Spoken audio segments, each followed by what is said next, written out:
Seorang pria lusuh diusir dari bank dengan hinaan. Tapi saat identitasnya terungkap, seluruh lobi bank terdiam malu. Inilah pelajaran keras bahwa penampilan seringkali adalah tipuan terbesar. Fajar belum sepenuhnya mengusir kegelapan ketika Budi membuka mata. Ia terbangun bukan oleh bunyi alarm, melainkan oleh kebiasaan tubuhnya yang sudah terlatih oleh disiplin bertahun-tahun. Di sampingnya, istrinya, masih terlelap dengan napas teratur. Dari balik tirai tipis jendela kamar petaknya, cahaya jingga pertama membelah langit kelabu. Budi menghela napas pendek, sebuah ritme syukur yang ia ulangi setiap pagi. Rumahnya memang sederhana, temboknya sudah retak-retak di beberapa sudut dan atapnya kadang bocor jika hujan terlalu deras. Tapi di dalamnya hangat. Di sana ada kasur tua yang nyaman, ada foto pernikahan mereka yang sudah pudar, dan ada ruang tamu sempit yang selalu rapi. Ia melirik kamar kecil di ujung lorong, tempat kedua anaknya, Rio dan Rani, masih terlelap. Itulah seluruh dunianya. Kekayaan sejatinya. Dengan langkah pelan agar tak membangunkan Sri, ia bangun dan memulai ritual pagi. Air dari keran dingin menyegarkan tubuhnya yang lelah. Ia mengenakan seragam satpamnya, kain kaus yang sudah sedikit kusam namun selalu disetrika rapi oleh Sri. Setiap jahitan, setiap kancing, ia rawat dengan penuh hormat. Seragam ini bukan sekadar pakaian, ia adalah lambang tanggung jawab, simbol bahwa ia bisa menghidupi keluarganya dengan cara yang jujur. Sebelum berangkat, ia selalu menyempatkan diri membuatkan teh manis panas untuk Sri dan meletakkannya di meja kecil dekat kasur.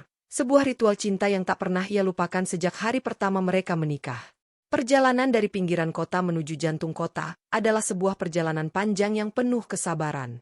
Budi berdesakan di dalam angkot yang sudah penuh sesak dengan penumpang yang memiliki ekspresi lelah yang sama. Bau keringat, aroma makanan ringan, dan asap knalpot bercampur menjadi satu.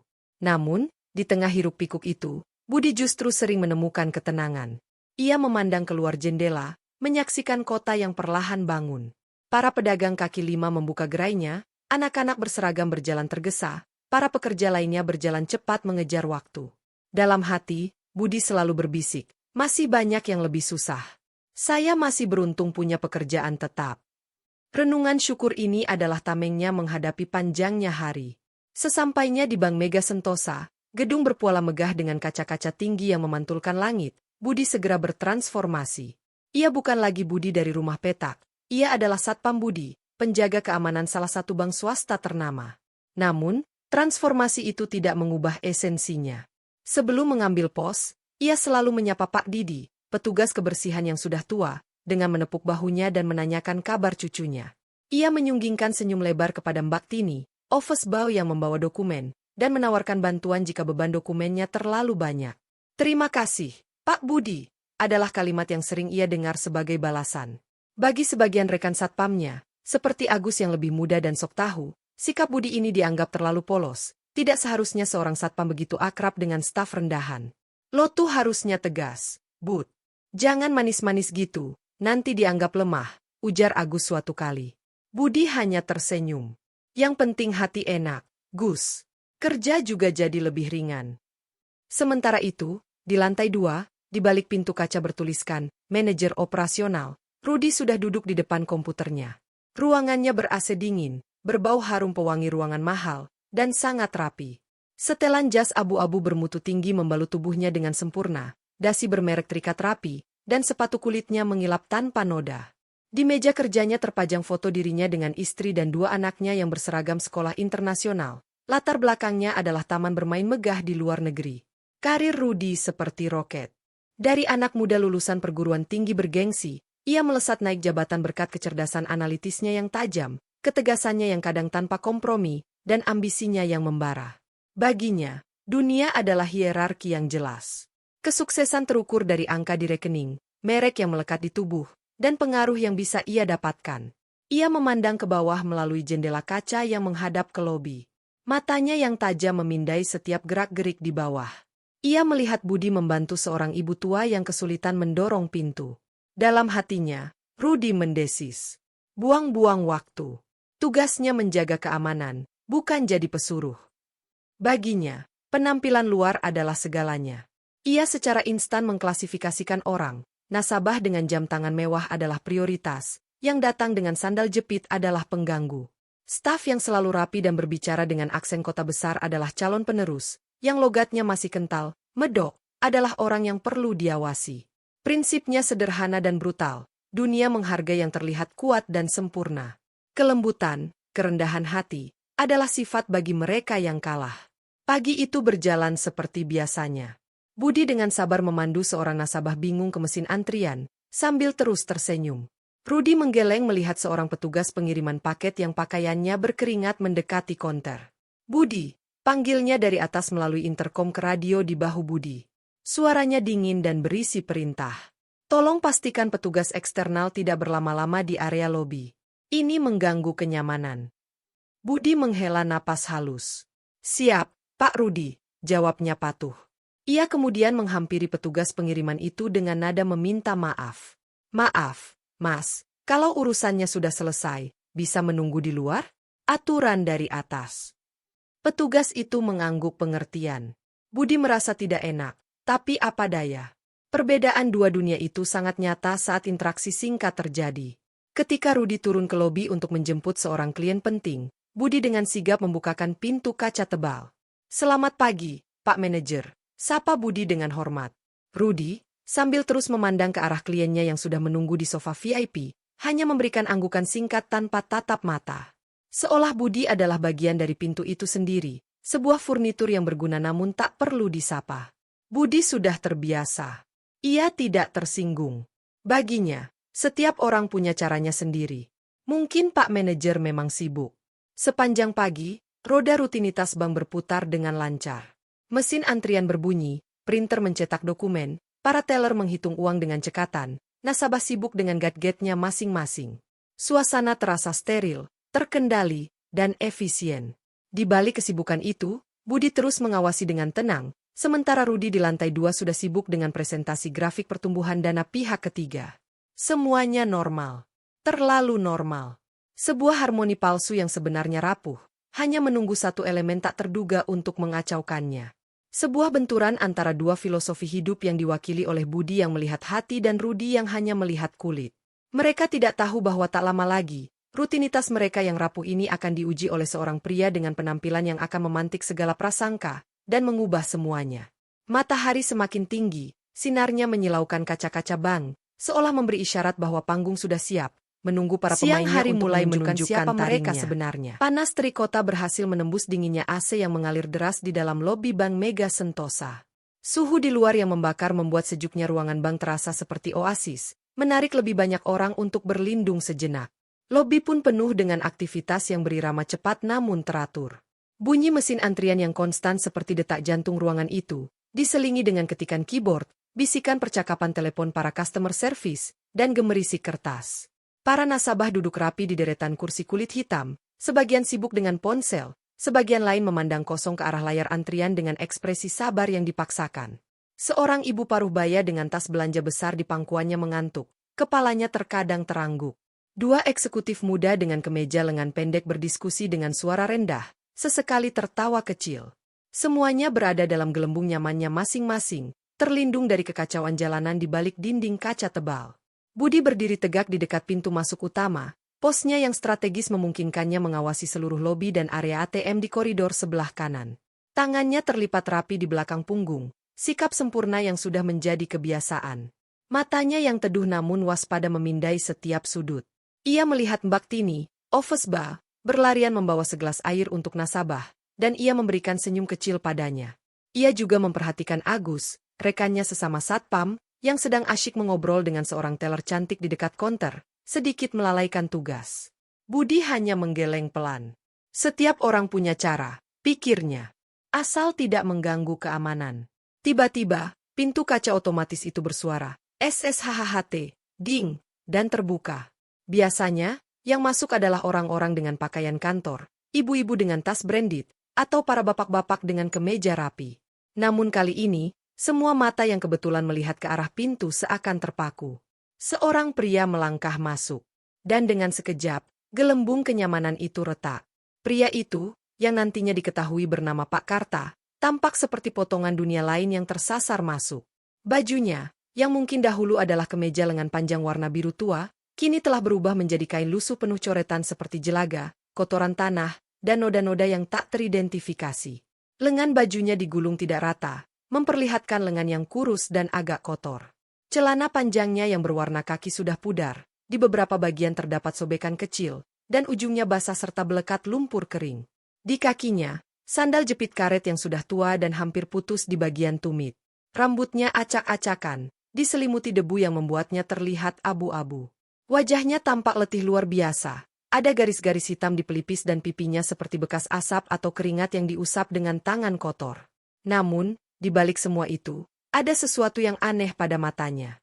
Mata itu tidak liar, tidak meminta-minta, juga tidak kosong. Mata itu lelah, tapi jernih, dan memancarkan sebuah ketenangan yang sangat dalam, seperti danau di tengah hutan yang tak tersentuh. Diam-diam, tapi pasti, sebuah gelombang ketidaknyamanan menyapu seluruh lobi. Bisikan-bisikan halus mulai terdengar, seperti desisan ular. Seorang ibu muda yang duduk di dekat pintu dengan insting menarik tas Hermesnya lebih dekat ke pangkuannya, matanya melotak penuh kewaspadaan. Dua eksekutif muda yang tadi berdiskusi terhenti, menatap dengan alis terangkat, ekspresi campur aduk antara jijik dan rasa ingin tahu. Petugas kebersihan yang sedang menyapu berhenti sejenak, memandang pria itu dengan rasa iba yang samar.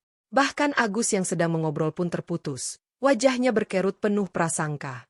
Wah, ini mau minta-minta kali, bisik Agus pada teller itu. Suaranya cukup keras hingga terdengar oleh beberapa orang di dekatnya. Pak Karta tampak tidak memperdulikan tatapan-tatapan itu, atau mungkin ia sudah terlalu biasa menerimanya. Ia berdiri sebentar di balik pintu, matanya menyapu ruangan, seolah mencari sesuatu. Napasnya sedikit tersengal, seperti orang yang baru berlari atau sangat lelah. Kemudian, langkahnya mulai melangkah, pelan namun pasti, menuju ke arah koridor tempat 3 buah mesin ATM berada. Itulah yang memicu alarm dalam diri hampir semua orang. ATM adalah area sensitif. Tempat uang keluar masuk. Kehadiran seorang pria dengan penampilan seperti itu di sana langsung dibaca sebagai potensi ancaman. Bisikan-bisikan menjadi lebih keras, lebih gugup. Ini mau ngapain sih? Desis seorang bapak-bapak. Jangan-jangan mau merampok, sahut suara perempuan penuh kekhawatiran. Kerumunan kecil mulai terbentuk, bukan kerumunan fisik, tapi kerumunan energi penolakan, ketakutan, dan penghakiman cepat. Budi, dari posisinya, merasakan seluruh perubahan atmosfer itu. Hatinya berdebar kencang. Prosedur keamanan berteriak dalam kepalanya. Amati, cegah, dan tindak jika ada potensi gangguan. Tapi sesuatu yang lain, naluri kemanusiaan yang dalam, juga berbicara. Ia melihat kelelahan di wajah pria itu, bukan niat jahat. Namun, tatapan ketakutan dari para nasabah, terutama para ibu-ibu, tidak bisa ia abaikan. Tanggung jawabnya adalah melindungi kenyamanan dan keamanan mereka semua. Dengan langkah yang terukur, Budi meninggalkan posnya dan berjalan mendekati pria itu. Ia berusaha menempatkan dirinya antara pria lusuh itu dan pintu masuk koridor ATM, bukan dengan gestur mengancam, tapi dengan sikap menghalangi yang halus. Saat jarak mereka sekitar 3 langkah, Budi berhenti. Ia melipat tangannya di depan perut, bukan di belakang seperti tadi, sebuah pose yang lebih netral. Maaf, Pak, suara Budi keluar, lembut namun tegas, terdengar jelas di tengah heningnya lobi yang tiba-tiba terjadi. Semua mata sekarang tertuju padanya dan pria lusuh itu. Ada yang bisa saya bantu? Suaranya tidak mengandung kemarahan atau penghinaan. Hanya pertanyaan polos. Pak Karta berhenti. Ia memandang Budi. Di matanya yang jernih itu, Budi tidak melihat kemarahan atau kelicikan. Hanya sebuah kelelahan yang sangat mendalam, dan mungkin sedikit keterkejutan karena dihentikan. Saya mau ke ATM, jawab pria itu. Suaranya serak, kering, tapi artikulasinya jelas dan tenang.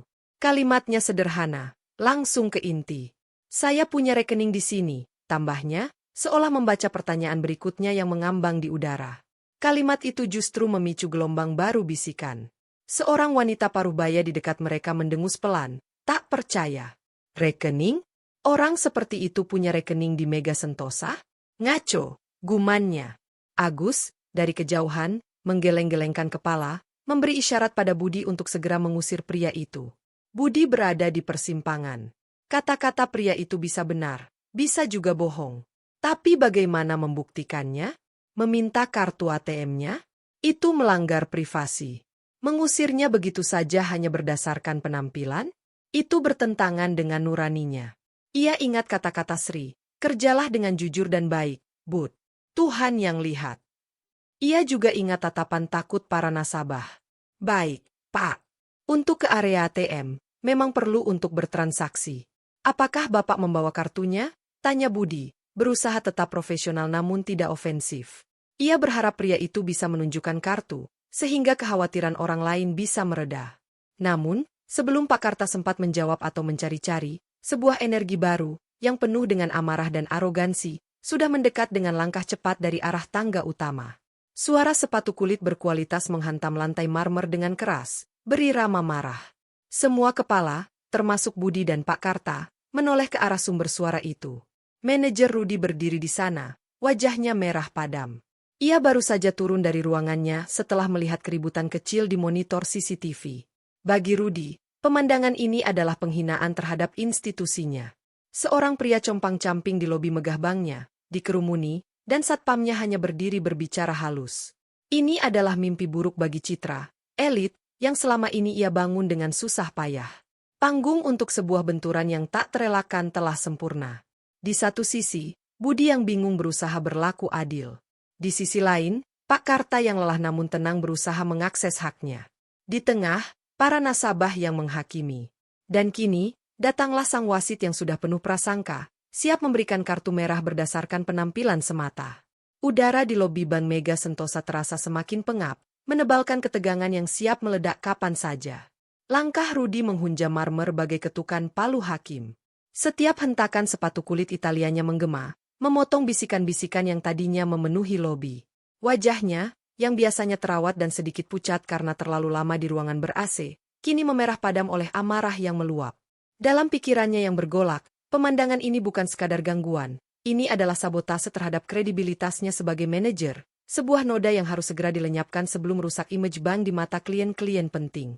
Matanya, tajam seperti elang, tidak lagi melihat manusia di hadapannya. Ia melihat sebuah masalah, sebuah objek mengganggu yang harus disingkirkan.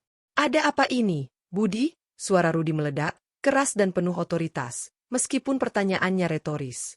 Ia sudah tahu apa yang terjadi. Pandangannya yang dingin menyapu tubuh lusuh Pak Karta dari ujung rambut kusutnya hingga ujung sandal jepit yang hampir putus, dan geramnya bertambah.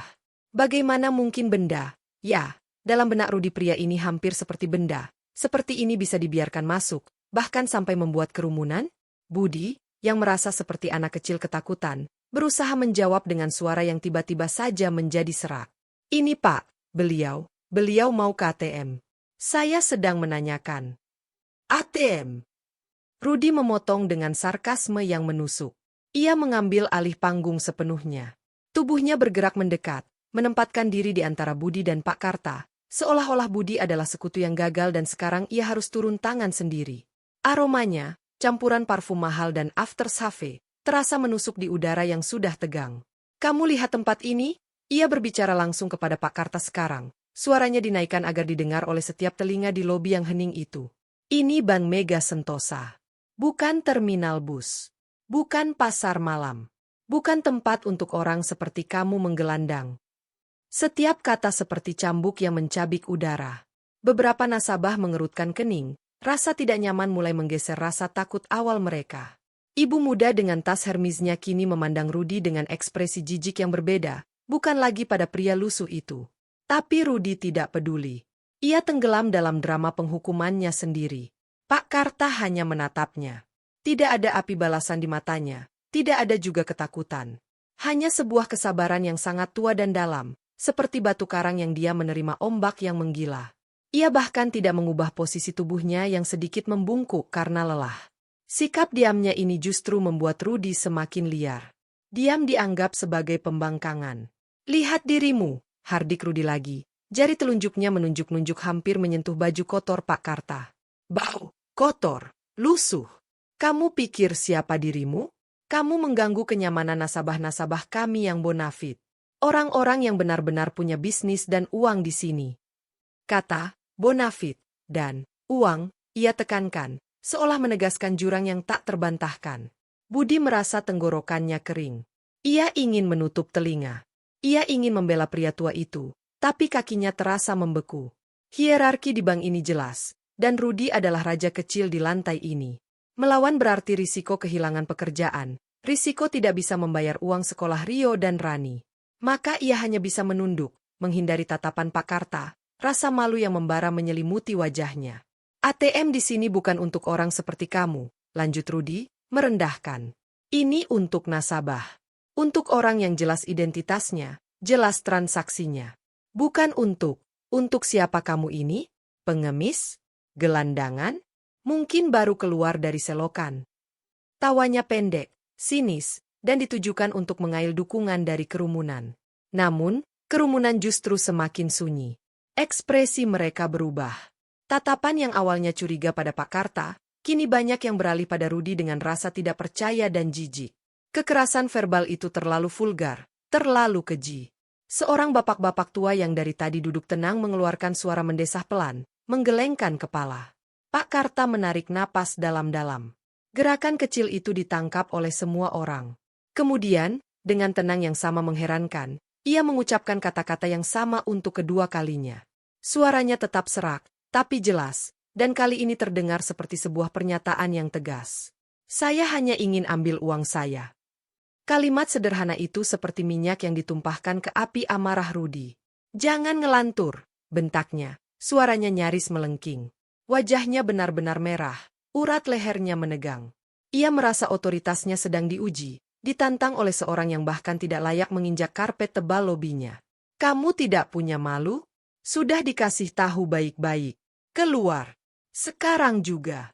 Atau, ia menoleh ke arah Budi dan Agus yang sudah mendekat. Satpam, keluarkan dia dari sini.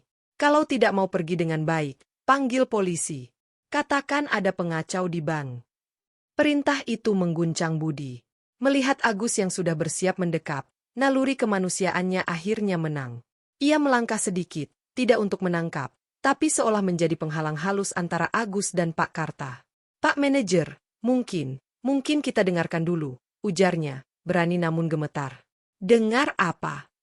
Rudi meraung, kini benar-benar kehilangan kendali profesionalismenya.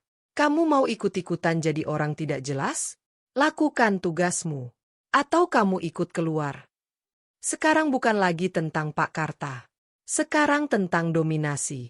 Rudi butuh untuk memenangkan ini, untuk menunjukkan siapa yang berkuasa. Ia menatap Pak Karta dengan kebencian murni. Orang seperti kamu hanya bisa merusak, tidak bisa membangun. Pergi dari sini sebelum kau mempermalukan dirimu sendiri lebih jauh. Sepanjang penghinaan yang tiada henti itu, Pak Karta tidak sekalipun membalas. Tidak ada air mata, tidak ada tangan yang terkepal. Hanya sekali, ia mengalihkan pandangannya dari Rudi yang berapi-api, memandang sekeliling lobi. Ia melihat wajah wos para nasabah, melihat Budi yang tersiksa, melihat Agus yang bingung, melihat petugas kebersihan yang memalingkan muka. Dalam pandangan itu, ada sesuatu yang bukan lagi kesabaran, melainkan sebuah pengamatan yang mendalam, sebuah penilaian diam-diam terhadap semua orang di ruangan itu.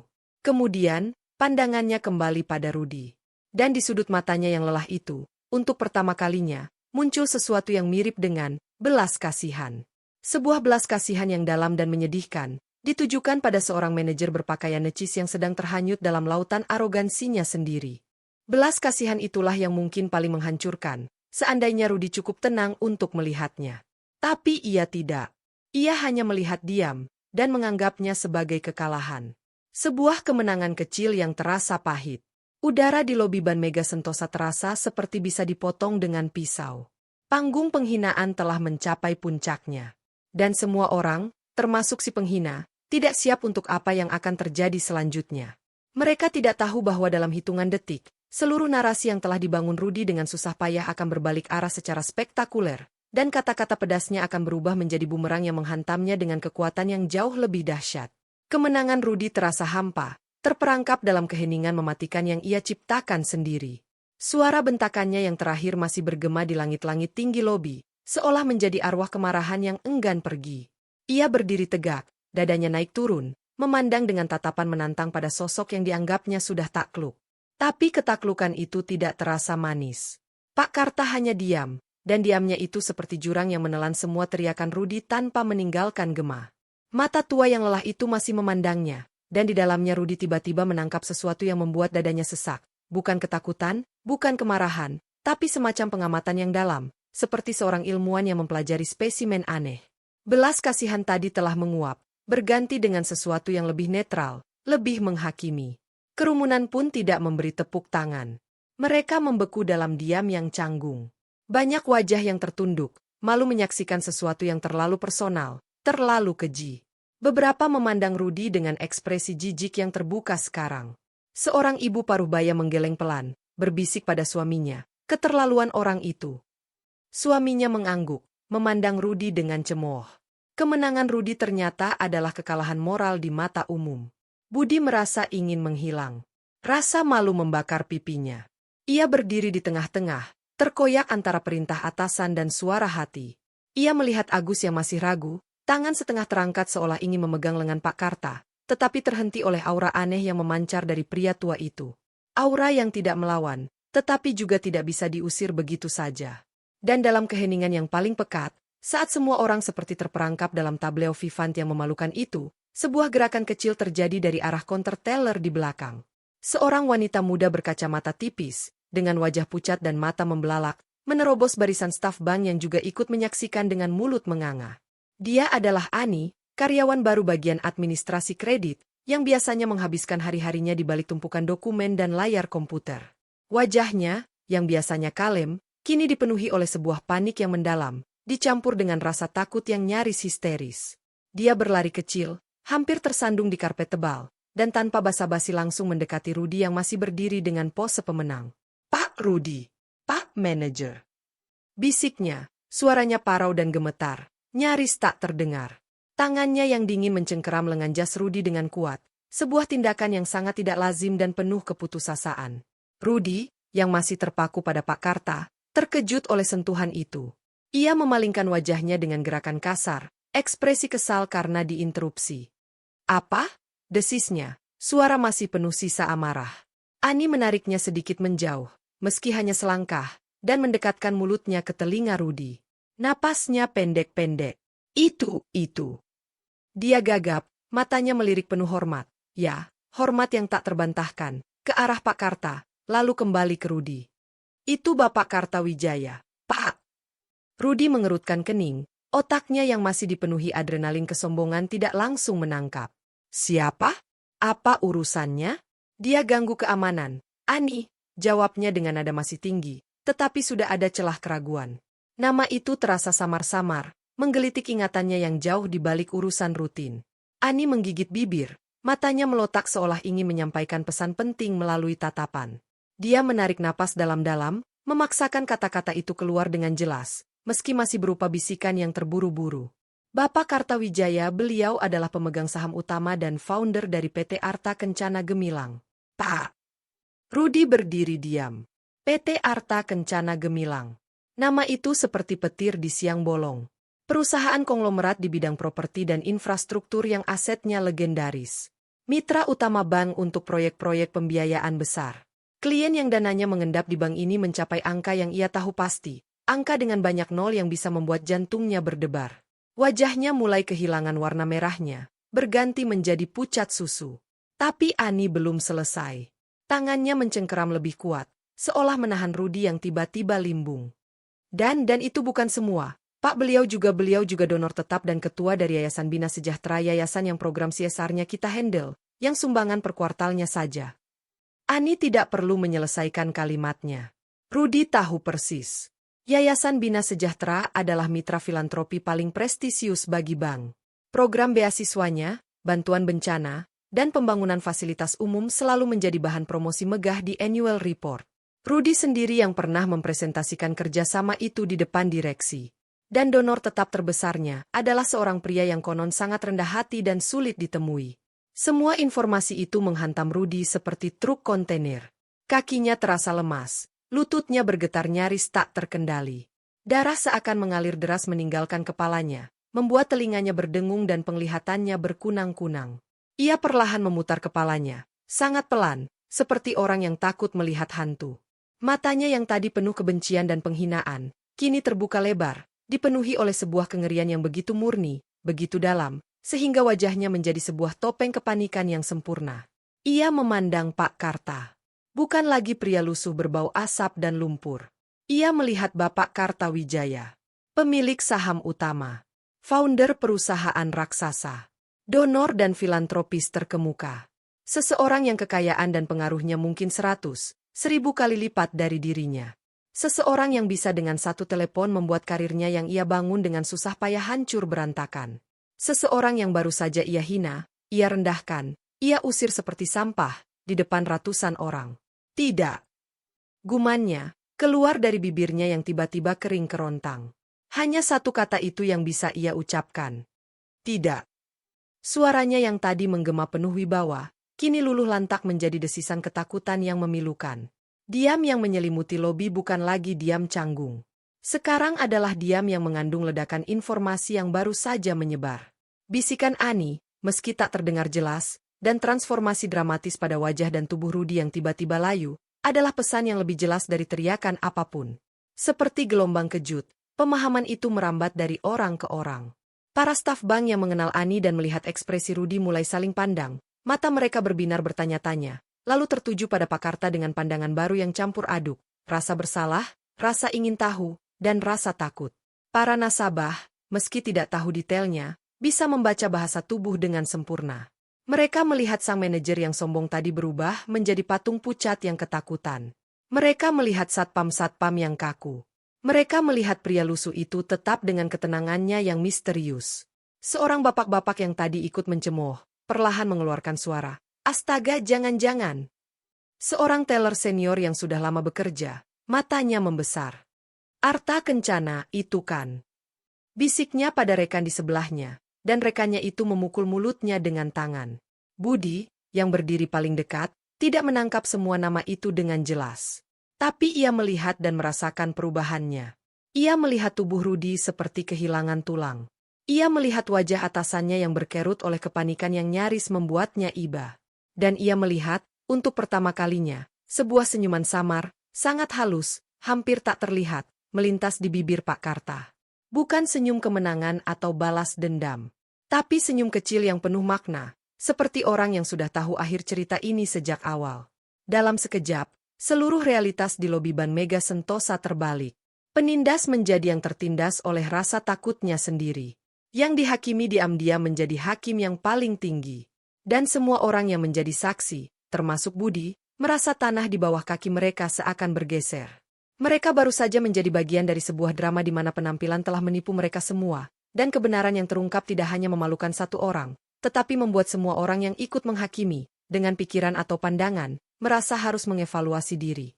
Rudy masih berdiri di sana, terkunci dalam horornya sendiri. Ia menatap Pak Karta, lalu menatap lantai, lalu menatap tangannya sendiri yang tadi menunjuk-nunjuk. Setiap kata yang ia ucapkan, setiap hinaan, setiap nada merendahkan, kini berbalik dan berputar-putar di kepalanya, menjadi pisau-pisau yang mengiris harga dirinya sendiri. Dan di tengah kehancuran itu, Pak Karta akhirnya memecah kesunyian. Suaranya masih sama tenang dan serak, namun kini terdengar seperti guntur di telinga Rudy.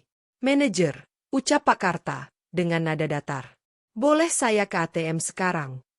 Menggantung di udara yang sudah dipenuhi oleh getaran malu dan keterkejutan. Bukan sebuah tantangan, bukan pula kemenangan. Hanya sebuah pertanyaan sederhana yang kini terasa seperti tamparan paling keras bagi Rudy. Setiap suku katanya mengingatkan kembali pada semua penghinaan yang ia lontarkan tadi. ATM, tempat yang ia larang.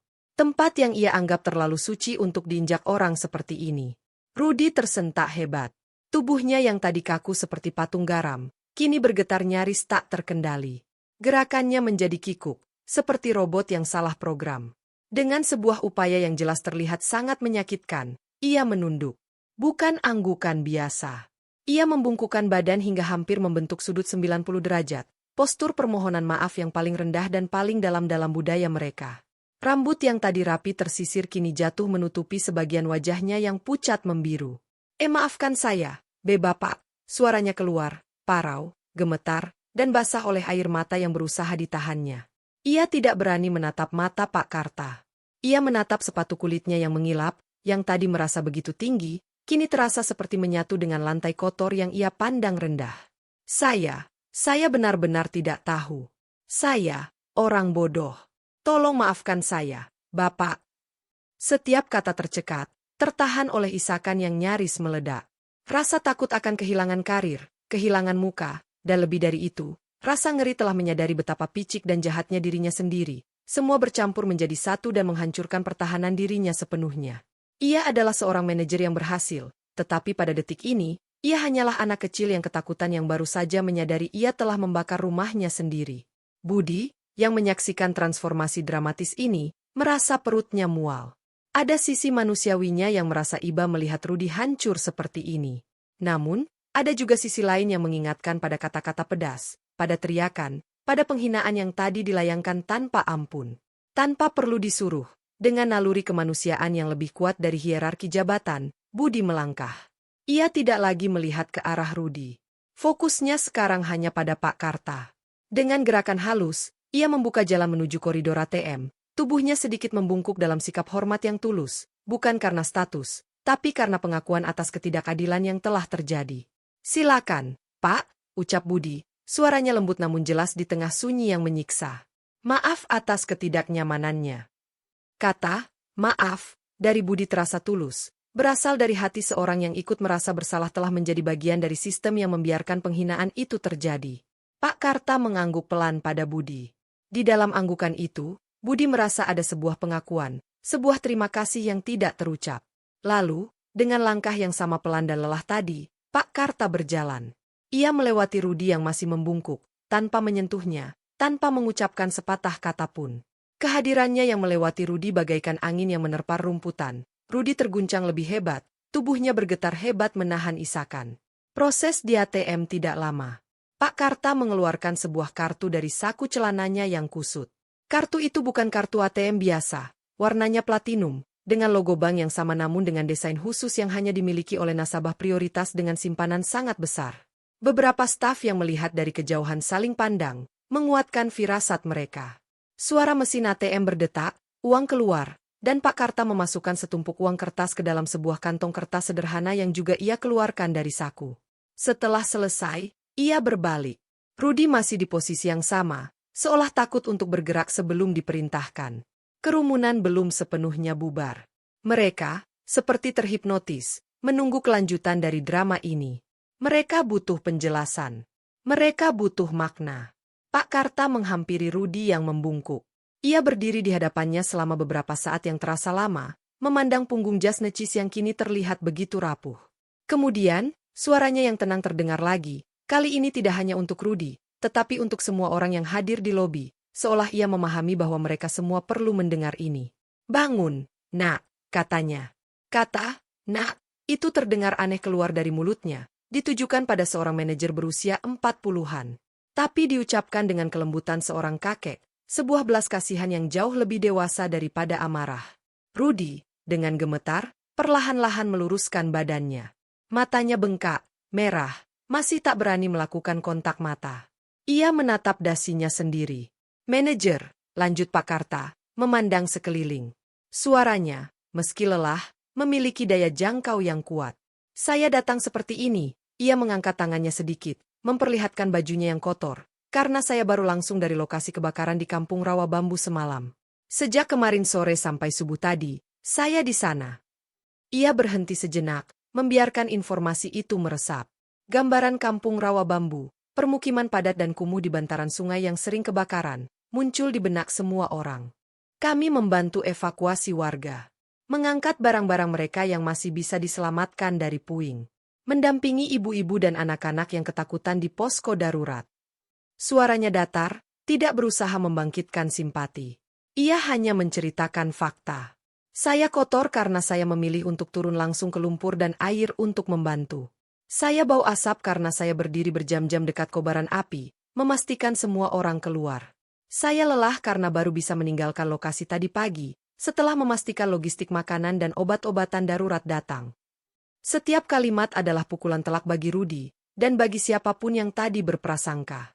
Pak Karta tidak menyebutkan yayasannya, tidak menyebutkan sumbangannya. Ia hanya menyebutkan tindakannya. Tindakan turun langsung, menjadi kotor, menjadi lelah. "Saya ke sini," lanjutnya, memegang kantong kertas berisi uang itu, "karena di posko darurat masih sangat butuh uang tunai untuk membeli kebutuhan mendesak yang tidak tersedia dalam bantuan paket. Obat-obatan khusus untuk lansia, susu formula untuk bayi yang ibunya syok, pengganti perlengkapan sekolah yang hangus. Butuh cepat." Dan saya punya rekening di sini, bank yang katanya paling efisien. Katanya, itu terdengar halus, namun menusuk tepat ke jantung citra bank yang selama ini dibanggakan Rudy. Efisiensi untuk siapa? Hanya untuk yang bersih dan rapi? Ia kemudian menatap Rudy langsung untuk pertama kalinya sejak penghinaan itu terjadi. Matanya yang jernih itu kini memancarkan kesedihan yang mendalam. Tadi, kamu bilang saya tidak punya malu. Kamu bilang saya mengganggu kenyamanan. Kamu bilang ATM ini bukan untuk orang seperti saya. Rudy menunduk lebih dalam, air mata akhirnya menetes deras, menodai kemejanya yang putih. Nah, ucap Pak Karta, lebih lembut.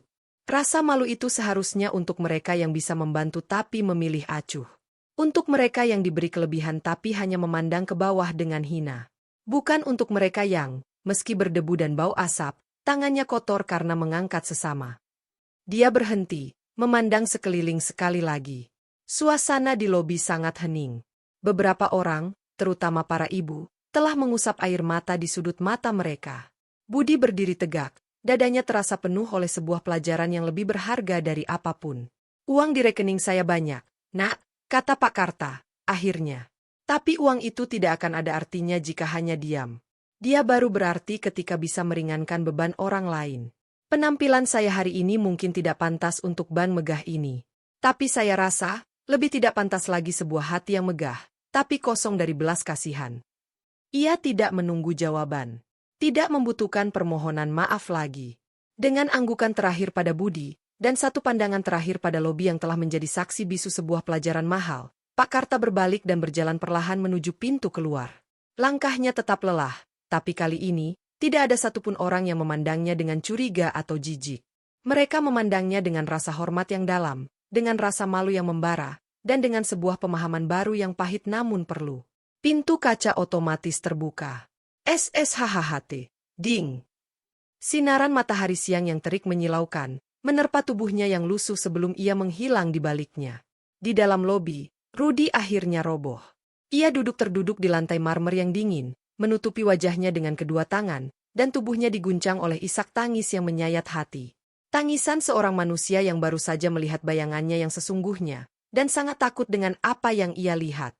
Budi mendekat, lalu berjongkok di sampingnya. Tanpa kata-kata, ia menepuk punggung Rudy yang gemetar. Bukan sebagai bawahan pada atasan, tapi sebagai satu manusia pada manusia lainnya, yang sama-sama baru saja mendapat pelajaran dari seorang guru yang datang dengan wajah paling tak terduga. Pelajaran bahwa terkadang, kemewahan sejati tidak bersemayam dalam setelan jas, tetapi dalam kesediaan untuk mengotori tangan demi sesama. Dan bahwa di hadapan kebaikan yang tulus, semua arogansi hanyalah topeng kertas yang mudah terkoyak. Sisa hari itu di Bank Mega Sentosa berlangsung dalam sebuah keheningan yang aneh, seperti suara gemuruh yang baru saja berlalu tetapi masih menggema di setiap sudut. Aktivitas berjalan kembali, mesin antrian berbunyi, teller melayani, tetapi ada getaran berbeda di udara. Para karyawan saling pandang dengan tatapan berbicara, berkomunikasi dalam diam tentang kejadian yang tak seorang pun akan mudah lupakan. Suara mereka menjadi lebih rendah, gerakan mereka lebih halus, seolah takut mengganggu sebuah kesakralan yang baru saja mereka sakralkan sendiri. Budi kembali ke posnya di dekat pintu. Tubuhnya tegak, tapi pikirannya melayang jauh. Ia memandang ke arah pintu kaca, tempat bayangan Pak Karta sudah lama menghilang, namun kesan kehadirannya seolah masih membekas di udara. Tatapan tenang Pak Karta, ketahanannya menghadapi hujatan, dan penjelasannya yang sederhana namun penuh kekuatan, bergerak-gerak dalam benak Budi bagai film yang diputar berulang. Ia teringat pada wajah Sri, istrinya, yang setiap hari menerimanya dengan senyuman meski seragamnya basah oleh keringat. Ia teringat pada anak-anaknya yang tak pernah meminta lebih dari yang ia mampu. Ia teringat pada kata-kata ayahnya yang sudah almarhum, seorang petani kecil. Nah, jadi orang itu jangan pernah lihat bajunya. Lihatlah perbuatannya. Ular yang indah itu berbisa. Tikus sawah yang jelek itu menjaga padi dari hama. Hari ini, kata-kata itu menjadi nyata dengan cara yang paling dramatis. Budi merasa lega. Lega karena ia tidak ikut menghina. Lega karena ia mempertahankan sikap hormatnya, meski hanya sebatas, maaf, dan, silakan. Tapi ia juga merasa malu. Malu karena ia hanya diam ketika Rudy melancarkan serangan. Malu karena untuk sesaat, ia juga sempat terpikir bahwa pria itu mungkin pengganggu. Dalam keheningan hatinya, Budi berjanji pada dirinya sendiri.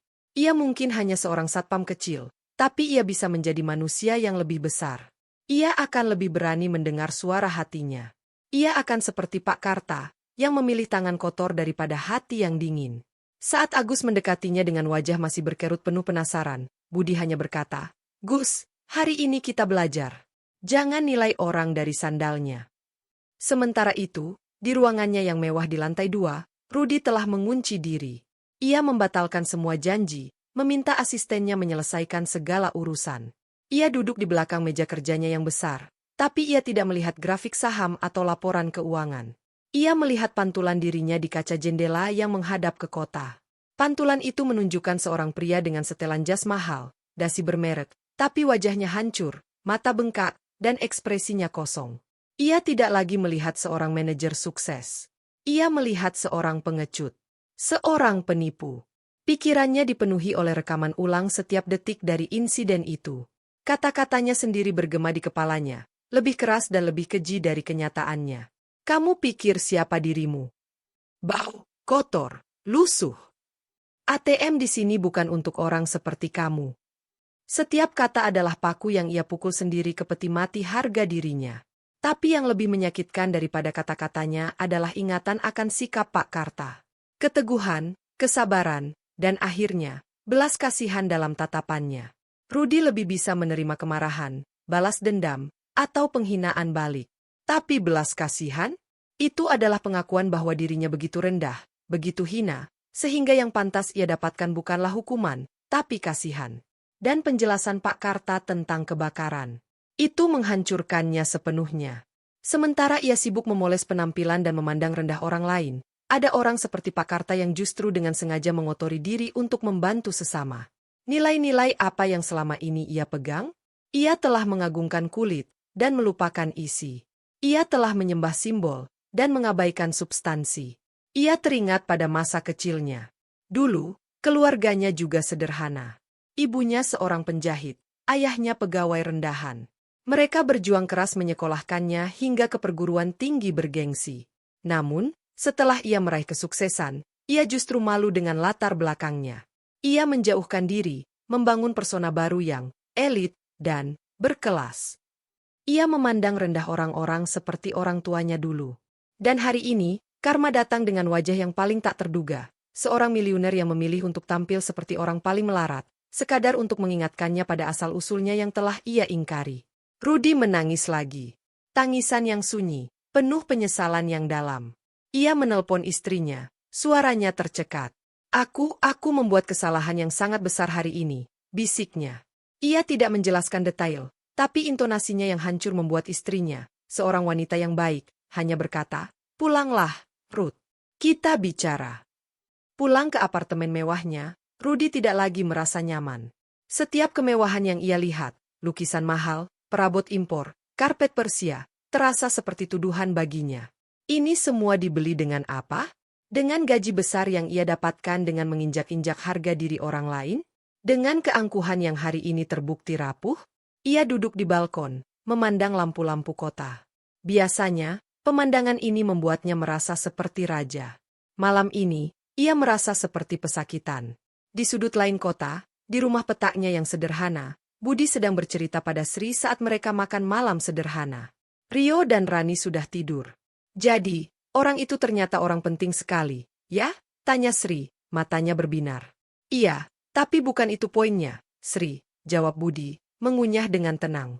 "Yang bikin aku terkesan, bukan karena dia kaya, tapi karena dia baik. Dia dihina segitu rupa, ditertawakan, disuruh keluar, tapi dia nggak marah. Dia malah kasih penjelasan yang bikin semua orang malu. Termasuk aku." "Kamu kenapa malu?" "Karena aku cuma bisa diam, Sri. Aku nggak berani ngebelain dia waktu dihina sama Pak Rudi. Aku takut dipecat." Suara Budi pelan, penuh penyesalan. Sri meraih tangan suaminya. "Tapi kamu akhirnya bantu dia, kan? Kamu bukakan jalan. Kamu perlakukan dia dengan hormat dari awal, meski penampilannya jelek. Itu sudah lebih baik dari banyak orang di sana." Budi mengangguk, namun dalam hatinya, ia tahu. Ini adalah pelajaran untuk lebih berani. Keberanian tidak selalu berarti melawan atasan. tapi keberanian untuk mempertahankan kebaikan, meski dalam bentuk yang paling kecil. Ia melihat anak-anaknya di kamar. Ia ingin mengajarkan pada mereka nilai ini. Jangan pernah, sampai kapanpun, menilai orang dari penampilan. Malam semakin larut. Di apartemennya, Rudy masih duduk di balkon. Ia telah memutuskan sesuatu. Besok, ia akan menemui direktur utama. Ia akan menceritakan semua kejadian, tanpa mengurangi sedikitpun keburukan perannya. Ia siap menerima konsekuensi apapun, dicopot, dipecat, dipermalukan. Itu pantas. Tapi lebih dari itu, ia akan mengusulkan sesuatu. Ia akan mengusulkan agar bank ini, selain mengejar profit, juga memiliki program yang lebih nyata untuk turun langsung membantu masyarakat, seperti yang dilakukan Pak Karta.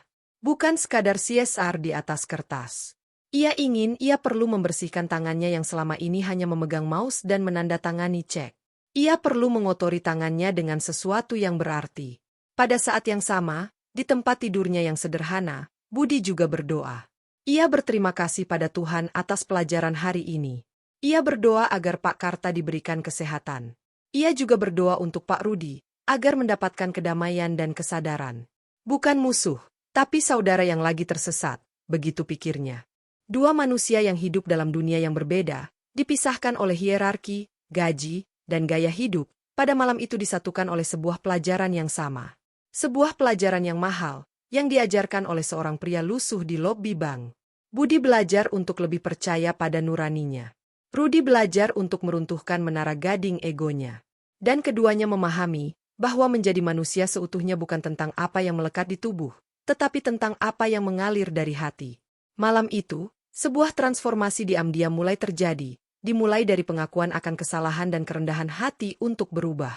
Esok hari, mereka akan bangun sebagai versi diri yang sedikit berbeda, membawa gema kata-kata Pak Karta, uang baru berarti ketika bisa meringankan beban orang lain. Dan mereka berdua, dengan cara mereka masing-masing, bertekad untuk mulai memaknainya. 3 bulan setelah kejadian di lobi Bank Mega Sentosa, sebuah ritme baru telah terbentuk. Perubahan itu tidak dramatis seperti adegan film, tetapi halus, meresap, seperti akar yang perlahan-lahan menguatkan pohon. Lobi bank yang sama masih megah, ber-AC dingin, dan berdering dengan suara mesin antrian. Namun, ada energi yang berbeda. Sebuah kehangatan manusiawi yang sebelumnya tertutup oleh keramahan profesional yang dingin. Budi masih berdiri di posnya dekat pintu. Seragamnya sama, sikap tegapnya sama, tetapi ada cahaya berbeda di matanya. Ia tidak lagi hanya menyapa dengan senyuman otomatis. Sekarang, ia benar-benar melihat orang yang ia sapa. Ketika seorang nenek tua dari kampung datang dengan bingung, Budi tidak sekadar menunjuk mesin antrian. Ia dengan sabar menemani, membantunya mengambil nomor, dan menjelaskan dengan kalimat sederhana. Ketika petugas pengiriman paket yang berkeringat datang, Budi menyambutnya dengan segelas air mineral dingin dari dispenser karyawan. "Istirahat dulu, Mas, baru masuk," katanya suatu kali, membuat si petugas terkejut sekaligus tersentuh. Suatu pagi, seorang pemuda dengan celana jeans robek dan kaos oblong lusuh, mirip dengan gaya anak-anak kreatif, masuk dengan ragu. Beberapa nasabah melirik. Tanpa ragu, Budi mendekat. "Selamat pagi, ada yang bisa saya bantu?" Suaranya ramah seperti biasa. Pemuda itu, seorang seniman jalanan yang baru saja dibayar oleh sebuah kafe dan diminta menyetor uangnya, merasa diterima. Ia bukan lagi melihat satpam sebagai penghalang, tapi sebagai penunjuk jalan. Budi telah menjadi penjaga yang tidak hanya menjaga aset, tetapi juga menjaga martabat setiap orang yang masuk. Perubahan terbesar, bagaimanapun, ada pada Rudy. Karirnya tidak hancur seperti yang ia takutkan. Setelah pertemuan berdurasi 2 jam dengan direktur utama, di mana ia menceritakan seluruh kejadian dengan jujur dan penuh penyesalan, yang terjadi justru sebaliknya. Sang direktur, seorang yang bijak, melihat bukan hanya kesalahan, tetapi juga potensi transformasi. Rudy tidak dipecat. Sebaliknya, ia diberikan tanggung jawab baru, memimpin tim CSR, Corporate Social Responsibility, yang benar-benar turun ke lapangan, dengan anggaran yang ditingkatkan dan mandat yang jelas. Jadikan ini program hati, bukan program pencitraan. Rudy menerimanya dengan rasa syukur yang luar biasa. Ia melepaskan sebagian tugas operasionalnya yang gemerlap. Kini, di samping setelan jasnya yang masih rapi di ruang rapat, di lemari kerjanya tersimpan sepasang sepatu boot karet dan jaket kerja sederhana. 2 kali seminggu, Rudy tidak terlihat di bank. Ia berada di lokasi, di panti jompo, di bantaran sungai yang sedang dibersihkan, di pusat belajar anak-anak marginal. Wajahnya kerap belekan tanah atau keringat, tapi matanya, untuk pertama kalinya dalam bertahun-tahun, bersinar dengan cahaya yang tulus. Ia belajar mendengar, bukan hanya memerintah. Ia belajar bahwa senyum seorang anak yang mendapat buku baru lebih membahagiakan daripada angka bonus di slip gaji. Suatu siang, sebuah mobil sedan sederhana berwarna silver berhenti di depan bank. Pengemudinya turun dan membukakan pintu belakang. Dari dalam keluar Pak Karta. Kali ini, penampilannya rapi, kemeja lengan panjang linen yang sederhana, celana chino, dan sepatu loafers yang nyaman. Rambutnya rapi, wajahnya segar, namun ketenangan yang sama masih terpancar kuat dari dirinya. Ia datang untuk sebuah pertemuan rutin dengan direksi, sebagai pemegang saham utama. Budi, yang melihatnya dari dalam, segera membukakan pintu. "Selamat siang, Pak Karta," sapa Budi dengan senyum lebar dan hormat yang tulus. Pak Karta berhenti, memandang Budi. Matanya berbinar mengenali. "Ah, Satpam Budi. Bagaimana kabarmu?" Suaranya hangat. "Alhamdulillah baik, Pak. Terima kasih." Budi sedikit membungkuk. "Keluarga di rumah sehat-sehat saja?" "Syukur. Anak-anak pasti sudah besar," ujar Pak Karta, berbincang singkat seolah mereka kenalan lama. Kemudian, sebelum masuk lebih jauh, ia menepuk bahu Budi dengan lembut. "Terima kasih untuk sikapmu waktu itu. Kamu adalah salah satu orang yang masih punya hati di tempat ini." Budi hampir menangis mendengarnya. Sebuah pengakuan dari orang yang ia hormati, yang berarti lebih dari segala bonus. "Saya yang harus belajar banyak dari Bapak," jawabnya dengan suara bergetar. Sementara itu, Rudi yang sedang turun ke lobi untuk menyambut seorang tamu, memandang pemandangan itu dari balik tangga. Jantungnya berdebar kencang. Ia melihat Pak Karta. Rasa malu dan gentar masih ada, tapi kini bercampur dengan rasa syukur yang mendalam. Setelah tamunya selesai, Rudi mengumpulkan seluruh keberaniannya. Ia menunggu di luar ruang rapat direksi, di mana Pak Karta baru saja keluar ditemani direktur utama. "Bapak Karta," suara Rudi lirih, tangannya gemetar. "Bolehkah saya meminta waktu sebentar?" Pak Karta memandangnya. Direktur utama memberi isyarat ia akan meninggalkan mereka. Di koridor yang sepi, Rudi menunduk. Saya hanya ingin mengucapkan terima kasih, Bapak, atas pelajaran yang Bapak berikan. Dan saya ingin Bapak tahu, saya telah berubah. Saya sedang berusaha." Pak Karta mendekat, meletakkan tangannya di bahu Rudi. Sentuhan itu ringan, namun terasa sangat berat bagi Rudi, bagai sebuah pengampunan. "Saya tahu, Nak. Saya mengikuti perkembangan program CSR baru bank ini. Kerja yang bagus. Lebih bagus lagi karena dilakukan dengan hati." "Semua berkat Bapak," bisik Rudi, air mata menggenang. "Bukan berkat saya," bantah Pak Karta dengan lembut. "Berkat hati nuranimu sendiri yang akhirnya kamu dengarkan. Jangan berhenti. Dan ingat, kekayaan sejati bukan yang kita simpan di brankas, tapi yang kita bagikan dengan tangan kita sendiri." Pertemuan itu hanya berlangsung beberapa menit, tetapi bagi Rudi, itu adalah penutup yang sempurna dari babak kelam dalam hidupnya. Ia merasa diampuni, bukan hanya oleh Pak Karta, tetapi oleh dirinya sendiri. Beberapa minggu kemudian, sebuah program baru diluncurkan, Mega Sentosa Peduli, turun dan berbagi. Tidak sekadar menyalurkan dana, tapi melibatkan karyawan, dari level manajer hingga office boy, untuk terjun langsung ke masyarakat. Budi, atas inisiatif Rudi, diminta menjadi koordinator keamanan dan logistik untuk kegiatan-kegiatan di lapangan. Ia, yang biasanya hanya menjaga gedung, kini juga menjaga semangat rekan-rekannya di lokasi bencana atau di desa binaan. Gajinya tidak berubah drastis, tetapi kepuasannya tak terhingga. Ia melihat Rudi, yang dulu sombong, sekarang dengan rendah hati membongkar karung beras bersama para satpam. Mereka bukan lagi atasan dan bawahan, tapi rekan satu tim. Kisah tentang pria lusuh yang ternyata seorang filantropis kaya raya menjadi semacam legenda urban di kalangan karyawan bank. Namun, pesan yang tersebar bukan tentang, jangan menghina orang miskin karena bisa jadi dia kaya. Pesannya lebih dalam, hargailah setiap manusia, karena kemanusiaan itu sendiri adalah kekayaan tertinggi. Pada suatu sore, saat matahari mulai menguning, Budi bersiap pulang. Sri dan anak-anaknya menjemput dengan sepeda motor tua mereka, sebuah kejutan kecil. Saat mereka berdiri di trotoar depan bank, Rudi yang juga hendak pulang melihat mereka. Dahulu, ia mungkin akan mengernyitkan hidung dan bergegas masuk ke mobil SUV-nya. Hari ini, ia mendekat. "Ini keluarga Budi?" tanya Rudi, tersenyum. "Iya, Pak Manajer. Istri saya, Sri. Dan ini Rio, Rani," jawab Budi dengan bangga. Rudi menyapa Sri dengan hormat, lalu menepuk kepala Rio dan Rani. "Ayah kalian adalah orang yang baik. Belajarlah yang rajin, ya, supaya bisa seperti ayah kalian, punya hati yang mulia." Kata-kata itu membuat Budi tercekat dan Sri mengusap air mata. Rudi kemudian pergi, bukan dengan langkah sombong, tetapi dengan langkah tenang seorang yang telah menemukan sesuatu yang hilang. Budi mengendarai motor pulang, dengan Sri memeluk pinggangnya dan anak-anak di belakang. Angin sore menerpa wajahnya. Ia melihat gedung-gedung tinggi, kemewahan kota, tetapi ia tidak merasa kecil lagi. Ia baru saja menyaksikan dan menjadi bagian dari sebuah perubahan. Ia memahami bahwa di dunia yang seringkali mengagungkan tampilan luar, kebaikan dan integritas tetaplah mata uang yang paling berharga. Dan terkadang, pelajaran terbesar datang dari sumber yang paling tak terduga. Seorang pria lusuh dengan senyuman sabar, yang mengajarkan pada sebuah bank megah, bahwa sebelum menjadi sentosa secara finansial, mereka harus belajar menjadi manusia terlebih dahulu.